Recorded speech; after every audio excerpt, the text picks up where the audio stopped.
Good morning, friends. It's Joe. Welcome to my scripture reflection for Tuesday, July the 30th.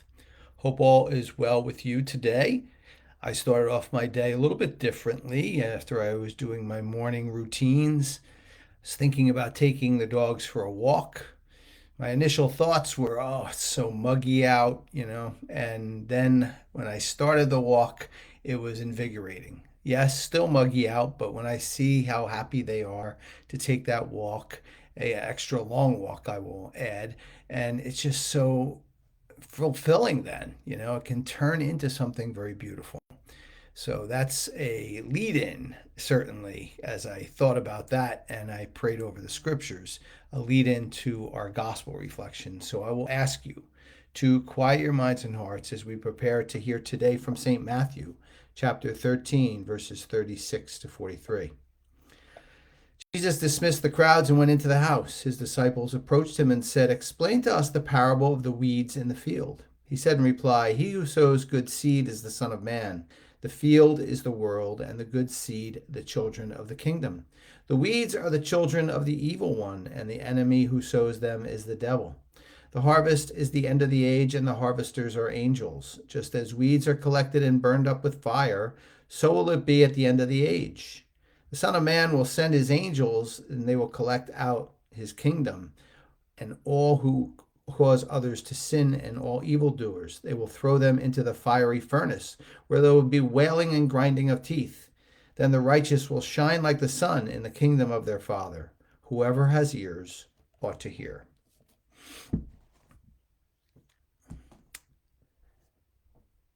One of the nice memories of my father was his amazing ability to grow a garden. He used to plant his tomato plants and all other vegetables by seed, care for them starting in like late February, so that when they were grown enough that he could transplant them to the garden, they were ready to go, but they were still very small. And in the garden, of course, there were other weeds around. And when the plants are that small, it was hard to determine what are the weeds and what are the plants.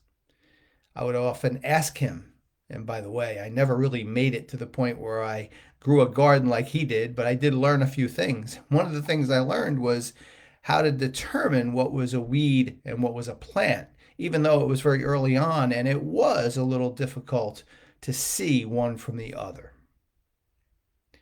In a similar way, we have within our thoughts weeds growing and we have beautiful plants growing.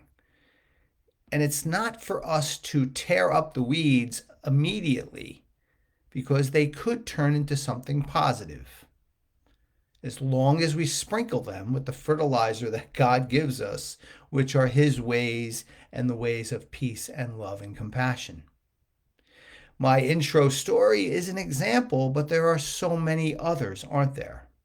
You could have an initial weed growing and not know the difference to a plant with not nice thoughts about someone. But if you sprinkle them with the fertilizer of God, you could let those bad thoughts go.